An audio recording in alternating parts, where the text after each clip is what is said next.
यह तो आपको अवश्य ही पता होगा कि ओम हमारी सनातन संस्कृति का मुख्य या प्रारंभिक बिंदु है। परंतु कई लोग ओम का वास्तविक अर्थ और इसके महत्व को नहीं जानते। ओम आपको आश्चर्यजनक परिणाम दे सकता है। तो चलिए आज हम ओम के सभी गूढ़ रहस्यों को इस प्रस्तुति के माध्यम से बताएंगे। कृपया एकाग्रचित होकर वीडियो को अंत तक देखें और धर्मार्थ चैनल को सब्सक्राइब अवश्य करें।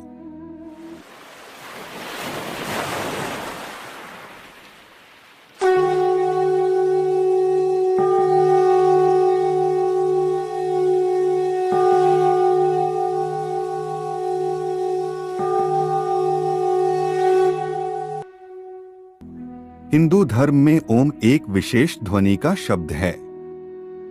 तपस्वी और ध्यानियों ने जब ध्यान की गहरी अवस्था में सुना कि कोई एक ऐसी ध्वनि है जो लगातार सुनाई देती रहती है, शरीर के भीतर भी और बाहर भी, हर कहीं वही ध्वनि निरंतर जारी रहती है और उसे सुनते रहने से मन और आत्मा दोनों शांति महसूस करते हैं, तभी इस ध्वनि को ओम नाम दिया गया। इस ध्वनि को अनाहत कहते हैं। अनाहत अर्थात जो किसी आहत या टकराहट से पैदा नहीं होती बल्कि स्वयंभू है। इसे ही नाद कहा जाता है। ओम की ध्वनि एक शाश्वत ध्वनि है जिससे ब्रह्मांड का जन्म हुआ है। ओम एक ऐसी ध्वनि है जो किसी ने बनाई नहीं है।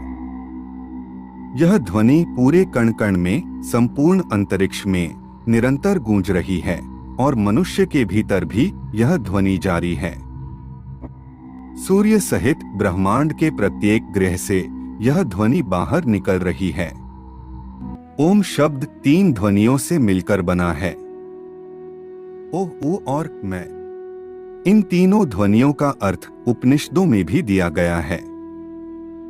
जैसे ओ का अर्थ अकार, उ का अर्थ हूंकार और मैं का अर्थ है मकार। ओ ब्रह्मा का वाचक है जिसका उच्चारण हृदय द्वारा होता है। उ विष्णु का वाचक है जिसका उच्चारण कंठ से होता है, तथा मैं रुद्र का वाचक है जिसका उच्चारण तालुमध्य से किया जाता है। ओम का महत्व शब्दों में नहीं पिरोया जा सकता, केवल इसकी अनुभूति की जा सकती है। ओ, उ और म 3 अक्षरों से बने ओम की अपार महिमा है। इसके उच्चारण व अभ्यास से नाभि, हृदय और आज्ञा चक्र जागृत हो जाता है। ओम तीनों देवों ब्रह्मा, विष्णु और महेश के साथ साथ तीनों लोकों का भी प्रतीक है।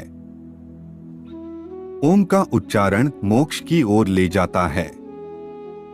यह एकाक्षर मंत्र है। ओम ही महामंत्र है जो अनादि, अनंत, निर्वाण तथा मोक्ष सहित सभी का प्रतीक है।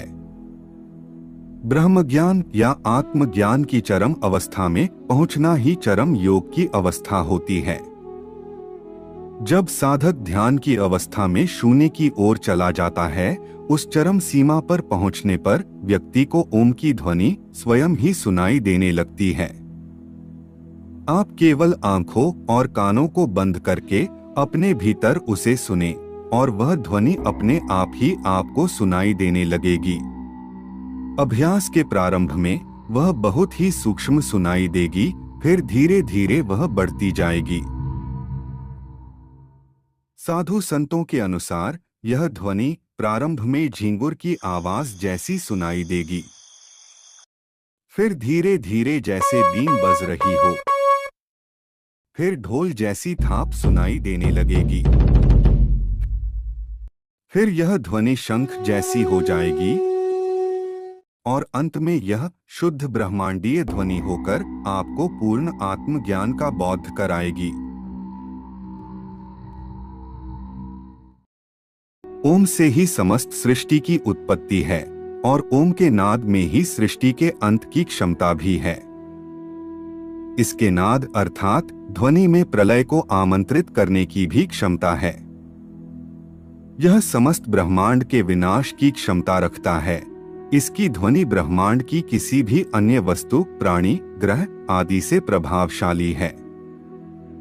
यह ध्वनि सूक्ष्म से भी ज्यादा सूक्ष्म हो सकती है और वहीं यह विकराल से भी ज्यादा विकराल हो सकती है। विदेशी वैज्ञानिकों की खोज के अनुसार इस मंत्र के लगातार जप करने से शरीर और मन को एकाग्र करने में सहायता मिलती है। दिल की धड़कन और रक्त संचार व्यवस्थित होता है। इससे शारीरिक रोग के साथ साथ मानसिक रोग भी दूर होते हैं। काम करने की शक्ति बढ़ जाती है। इसका उच्चारण करने वाला और इसे सुनने वाला दोनों ही लाभान्वित होते हैं।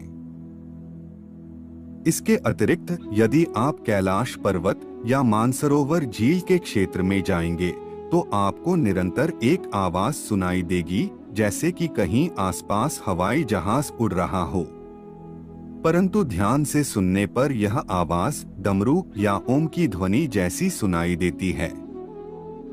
वैज्ञानिक कहते हैं कि हो सकता है कि यह आवाज बर्फ के पिघलने की हो। यह भी हो सकता है कि प्रकाश और ध्वनि के बीच इस तरह का समागम होता है कि यहाँ से ओम की आवाजें सुनाई देती हैं। उनके अनुसार कुछ भी हो सकता है, परंतु ओम एक ऐसी शक्ति है जिनके विषय में वैज्ञानिक भी हार मान चुके हैं और वह भी इनके आगे प्रणाम करने के लिए विवश हैं। आज की प्रस्तुति में इतना ही। हम आशा करते हैं कि आपको स्पष्ट रूप से ओम का अर्थ व इसकी विशेषता पता चल गई होगी।